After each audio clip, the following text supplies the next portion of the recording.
Bismillahirrahmanirrahim. Assalamualaikum warahmatullahi wabarakatuh. Pertama-tama, saya mengucapkan banyak terima kasih kepada Bapak Ibu Guru atas kerjasamanya dalam menghadiri kegiatan yang kami selenggarakan ini, yaitu sosialisasi tentang budaya positif. Ini merupakan salah satu program kerja kami dari calon guru penggerak untuk kedepannya yang akan diterapkan di sekolah kami ini di UPT SMP Negeri 2 242. Pertama perkenalkan saya, nama saya Usniat, calon guru penggerak angkatan 6 dari Kabupaten Tinggara. Baik, untuk menghargai waktu, saya akan langsung kepada materi. Yang pertama itu disiplin positif. Disiplin positif merupakan perwujudan dari nilai-nilai dan keyakinan universal yang diterapkan di sekolah kita. Nilai positif inilah nanti yang kedepannya diharapkan kepada Bapak Ibu Guru untuk menerapkan ke anak didiknya, supaya kelak nanti anak didik kita bisa menjadi manusia yang cerdas dan manusia yang unggul. Ada beberapa pertanyaan pemantik. Yang pertama, apakah Bapak Ibu setuju dengan pernyataan di bawah ini? Apakah hukuman dapat mendisiplinkan anak? Menurut Bapak Ibu, apakah menghukum itu dapat mendisiplinkan anak? Tidak. Yang kedua, apakah dengan pemberian hukuman dengan hal positif seperti membaca atau membersihkan halaman sekolah dapat meningkatkan disiplin anak? Ya ada yang tidak. Kita lihat nanti ke depannya. Dan yang ketiga, memberi penghargaan dapat meningkatkan motivasi belajar anak. Apakah dengan memberikan penghargaan dapat memberi motivasi kepada anak? Ya, saat. Hukuman, apa sebenarnya hukuman itu? Hukuman bersifat tidak terencana atau tiba-tiba. Anak-anak atau murid kita tidak akan tahu apa yang terjadi dan tidak dilibatkan. Jadi artinya kalau hukuman itu dia hanya terlarang, hanya dari pihak gurunya saja dan tidak dari murid. Kemudian hukuman yang diberikan itu bisa berupa fisik maupun psikis. Murid atau anak disakiti oleh suatu perbuatan atau kata-kata. Kemudian konsekuensi. Apa sebenarnya itu konsekuensi? Disiplin dalam bentuk konsekuensi sudah terencana atau sudah disepakati atau sudah disetujui oleh pihak murid dan pihak guru. Umumnya bentuk-bentuk konsekuensi dibuat oleh pihak guru atau sekolah dan murid. Pada konsekuensi, murid tetap dibuat tidak nyaman. Untuk jangka pendek, konsekuensi biasanya diberikan berdasarkan suatu data yang umumnya dapat diukur. Misal, seorang anak mengobrol pada saat proses pembelajaran, maka konsekuensinya adalah anak tersebut akan kehilangan waktu untuk bermain. Atau terkadang juga biasa terjadi di lingkungan sekolah, misalnya ada seorang anak yang tidak mengerjakan tugasnya. Diberi apa konsekuensi dari tidak mengerjakan tugas? Biasa diberi hukuman atau konsekuensi dari perbuatannya, yaitu melakukan atau mengerjakan tugas tersebut sekian kali. Misalnya tiap mengerjakan hari ini diberi konsekuensi dari pekerjaan itu, tetapi biasa berlebihan sampai 2 sampai 3 kali. Perbedaan dan antara hukuman dan konsekuensi. Kalau hukuman sesuatu yang menyakitkan dan harus terjadi, sedangkan kalau konsekuensi sesuatu yang harus terjadi. Perbedaan antara hukuman dan konsekuensi. Kemudian, kalau hukuman, murid akan tersakiti, sedangkan kalau konsekuensi, murid dibuat tidak nyaman. Kalau bisa, hukuman untuk saat ini kita kurangi dan kalau perlu dihilangkan. Intinya kita lebih mengarah ke konsekuensi, tapi tidak sampai di situ saja. Kedepannya akan ada lagi yang baru, teori motivasi. Seseorang terkadang termotivasi dari 2 hal. Ada motivasi dari dalam dan ada motivasi dari luar. Untuk menghindari ketidaknyamanan atau hukuman, biasa anak-anak terkadang tidak melakukan pelanggaran karena ada satu motivasinya, yaitu menghindari hukuman. Dia cepat ke sekolah karena motivasinya satu, supaya tidak dihukum. Ada juga anak-anak melakukan sesuatu pekerjaan atau suatu kebaikan karena hanya mau dikatakan baik atau mengimbalan penghargaan dari gurunya. Buat saya termasuk kategori baik. Dari kedua ini, itu termasuk motivasi ekstrinsik, motivasi dari luar. Dan terkadang motivasi ini tidak panjang, dia nilainya berjangka pendek. Yang berikutnya, untuk menjadi orang yang mereka inginkan dan menghargai diri sendiri dengan nilai-nilai yang mereka percaya. Yang poin ketiga inilah yang dikatakan motivasi dari dalam atau motivasi intrinsik. Nilai-nilai apa yang diharapkan? Ketika seseorang siswa atau seorang murid sudah meyakini satu keyakinan, yakin dan percaya dia akan melakukan sesuatu tanpa disuruh, karena dia meyakini bahwa sesuatu ini akan memiliki dampak positif kepada diri saya. Nilai-nilai yang kita mau tanamkan, nilai-nilai kebajikan universal. Apa nilai-nilai kebajikan itu? Tentuan pada profil pelajar Pancasila. Ada beberapa nilai yang ingin kita tuangkan kepada anak-anak, dan ini menjadi keyakinan buat mereka. Keyakinan kelas. Nilai-nilai kebajikan inilah yang kita tuangkan ke dalam kelas dulu. Artinya mengapa harus keyakinan kelas? Pasti Bapak Ibu semua pernah mengalami yang namanya berhadapan dengan siswa. Pasti pernah mengalami masalah dan bagaimana caranya mengubah. Nah, begini memang dari dulu sulit karena akarnya dari rumah atau apalah dan sebagainya. Banyak berbagai macam alasan yang kita tidak bisa ungkapkan. Sehingga untuk merubah sebuah kebiasaan secara universal itu tidak sulit dan membutuhkan waktu yang cukup banyak. Maka langkah pertama yang dilakukan oleh Bapak Ibu guru adalah menerapkan keyakinan kelas. Kenapa kita tidak mengatakan peraturan? Ketika peraturan itu akan memberi sebuah beban kepada anak-anak. Tetapi ketika kita mengatakan keyakinan, akan berdampak di dalam diri anak tersebut bahwa ini adalah sesuatu prinsip hidup saya, ini adalah keyakinan saya. Karena yakin dan percaya, seseorang akan melakukan sesuatu kalau dia yakin. Dan ketika dia tidak yakin, akan dua hal yang akan terjadi. Yang pertama ogah-ogahan, yang kedua ragu. Kira-kira ada enggak dampaknya ke saya? Tapi ketika dia yakin, meskipun Bapak Ibu guru tidak perlu lagi membimbing atau membina, tetapi dia akan mulai bekerja sendiri, bergerak sendiri, berarti dia sudah memiliki motivasi intrinsik, motivasi dari dalam dirinya. Mengapa harus keyakinan? Contoh kecil, mengapa kita memiliki peraturan harus menggunakan helm bila mengendarai kendaraan dua roda? Kalau hanya mengatakan peraturan, ketika siswa tersebut berjalan di sekitaran rumahnya pasti dia mengatakan tidak usah pakai helm, tidak ada di polisi. Tetapi ketika kita menerapkan satu keyakinan, ketika kita memakai helm itu adalah menjaga keselamatan kita, bukan karena takut akan sesuatu, tetapi karena peduli akan diri kita, menghargai akan dirinya, sehingga hal tersebut mudah dilakukan oleh siswa kita. Jadi Bapak Ibu, berdasarkan keyakinan kelas, kita tanamkan di dalam diri kita dan kita aplikasikan di dalam kelas. Jangan terlalu banyak keyakinan yang mau diterapkan di siswa. Karena kenapa? Nah, mudah dilupakan. Biar 3, asal itu bisa continue dan berkelanjutan dilakukan, insya Allah nilai itu akan tertanam di dalam diri anak-anak kita. Dan antara peraturan dan keyakinan kelas. Dilarang mengganggu orang lain. Biasa peraturan dilarang mengganggu.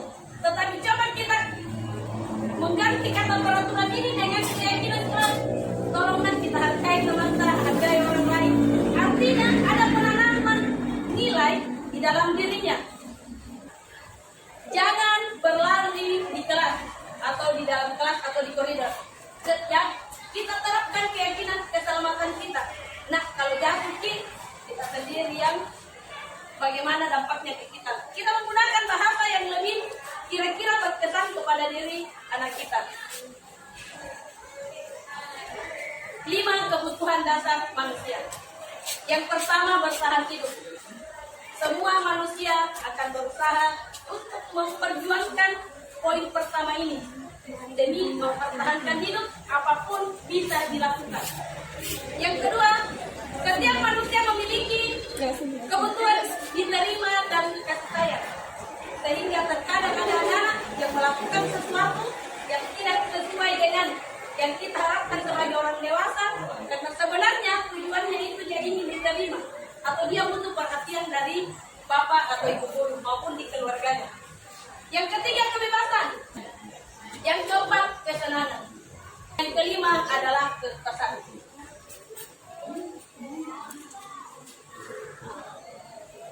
Ketika hukuman, konsekuensi belum berjalan dengan baik, ada satu cara yang lebih bagus digunakan, yaitu restitusi.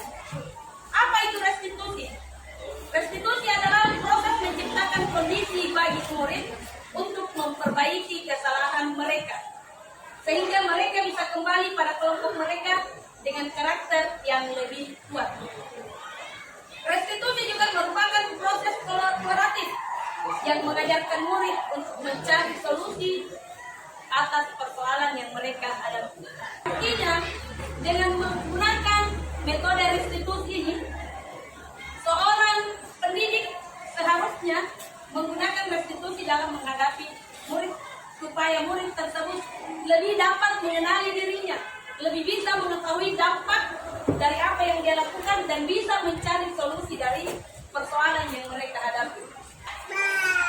Ternyata selama ini hukuman itu merupakan identitas gagal, dan di sini identitas sukses itu adalah konsekuensi dan restitusi. Kalau hukuman dia bersifat negatif karena menyakiti, apakah dalam bentuk fisik atau psikis.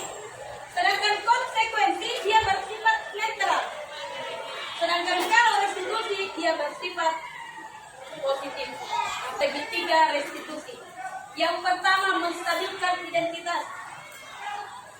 Menstabilkan identitas maksudnya di sini, ketika ada seorang anak melakukan sebuah kesalahan, kita stabilkan dulu suasananya, identitasnya. Dengan biasa perkataan, nah, bolos itu bukan kita saja. Ada beberapa teman saya yang melakukan ada yang pernah melakukan hal tersebut. Dengan seperti itu, dengan menstabilkan identitas, terkadang anak-anak lebih cepat menjawab pertanyaan atau menjawab pertanyaan dari bapak ibu guru dengan jujur. Yang kedua, validasi kebutuhan. Kita lihat dulu kebutuhan apa sebenarnya yang mau dibutuhkan anak tersebut. Dengan menanyakan, kamu tentu punya alasan mengapa melakukan ini. Jangan menjawab, begitu mentong kau. Tetapi coba kita melakukan validasi kebutuhan. Sebenarnya siswa tersebut membutuhkan apa. Dan yang terakhir adalah menanyakan keyakinan. Kamu ingin menjadi seperti apa? Menurut Ki Hajar Dewantara, merdeka itu artinya tidak hanya terlepas dari perintah, akan tetapi cukup cakap buat memerintah diri sendiri. Baik Bapak Ibu, terkait tentang budaya positif, saya pribadi sebagai calon guru penggerak akan melakukan aksi nyata di sekolah di PTSMP Golomba 2, dan hal tersebut sudah saya sampaikan kepada Bapak Kepala Sekolah dan sudah direalisasikan dengan baik. Jadi saya meminta bantuan Bapak Ibu guru, marilah kita berkolaborasi untuk mewujudkan aksi nyata ini, dan aksi nyata ini bukan untuk saya pribadi tapi untuk kita semua. Adapun aksi nyata yang akan saya buat beserta dengan Bapak Ibu guru yaitu budaya positif gelis. Apa itu gelis? Gerakan literasi siswa. Latar belakang saya mengangkat ini budaya positif gelis yaitu melihat kondisi di sekolah kita, minat baca siswa sangat rendah, yang mengakibatkan kurangnya kosakata yang dimiliki. Maka dari itu, minat siswa dalam membaca perlu ditingkatkan melalui pembiasaan budaya positif gelis, gerakan literasi siswa. Tujuannya, membangun budaya positif di kelas, menumbuhkan rasa cinta dan minat membaca siswa, melatih kedisiplinan dan tanggung jawab siswa untuk senantiasa melakukan budaya positif, yaitu kebiasaan membaca, agar siswa dan guru serta warga sekolah sadar bahwa budaya positif diterapkan di sekolah merupakan hal yang paling penting dilakukan untuk meningkatkan kompetensi. Dan yang terakhir, menumbuhkan komitmen dan konsistensi baik pada siswa maupun pada guru. Demikian sosialisasi saya pribadi tentang budaya positif. Pesan saya untuk Bapak Ibu guru, marilah kita melakukan kebiasaan budaya positif di kelas, terutamanya penerapan nilai-nilai kebajikan universal yang ada pada kita sampaikan kepada murid, bagaimana mereka bisa menjalankannya. Mohon maaf atas segala kekurangan, dan terima kasih atas bantuan dan kerjasamanya telah meluangkan waktu untuk mengikuti materi acara tersebut. Saya dengan ucapan Assalamualaikum warahmatullahi wabarakatuh. Bismillahirrahmanirrahim. Assalamualaikum warahmatullahi wabarakatuh. Waalaikumsalam warahmatullahi wabarakatuh. Bagaimana kabarnya anak-anak semua? Alhamdulillah, luar biasa. Tetap semangat, terus belajar. Oke, alhamdulillah kalau semua kabarnya baik dan tetap semangat untuk belajar. Baik, hari ini sebelum kita memulai pembelajaran, kita akan membuat satu keyakinan kelas. Ada tahu apa itu keyakinan kelas? Kepercayaan. Misalnya Anda yakin bahwa saya bisa, berarti Anda juga percaya bahwa saya bisa. Sekarang keyakinan kelas yang kita membuat di sini adalah apa-apa yang kita meyakini bahwa setiap masuk di ruangan matematika, Anda memiliki keyakinan bahwa saya tidak mau seperti ini. Ini tujuannya adalah untuk menghargai diri dan orang lain. Keyakinan itu sama artinya bersama dengan peraturan. Tapi kalau peraturan pasti kita biasa tidak nyaman. Ada aturannya ini begini, ada aturannya di kelas ini begini. Dan kita tidak menggunakan kata peraturan, tetapi kita menggunakan kata yaitu keyakinan. Apa sebenarnya tujuan keyakinan kelas? Karena tujuannya keyakinan kelas itu adalah untuk menjadi motivasi di dalam diri kita. Karena motivasi itu terbagi atas 3. Biasa ada orang termotivasi karena mau diberi imbalan. Misal, Reski termotivasi memungut sampah, rajin pungut sampah, rajin masuk kelas. Apa motivasinya Reski rajin masuk kelas? Supaya dipuji-puji kan? Itu yang dikatakan motivasi karena imbalan. Yang kedua, ada juga orang nanti, saya mau cepat ke sekolah. Kenapa? Ibu niat tiket ini hari, kalau terlambat kita hukum. Berarti Anda mau cepat ke sekolah bukan karena Anda sadar. Itu motivasi. Yang kedua motivasi ini jangan diambil. Karena kenapa? Kedua motivasi ini tidak bagus. Dan kenapa tidak bagusnya? Karena motivasi ini jangka pendek. Besok ibu Pak Anu terlambat saja mungkin tidak ada hukum ibu. Berarti Anda rajin hanya sesaat, 1 hari dirajin. Pada saat Anda takut untuk dihukum. Dan motivasi yang ketiga inilah yang harus Anda gunakan. Motivasi apa itu? Motivasi intrinsik. Apa yang dikatakan motivasi intrinsik? Motivasi dari dalam diri kita.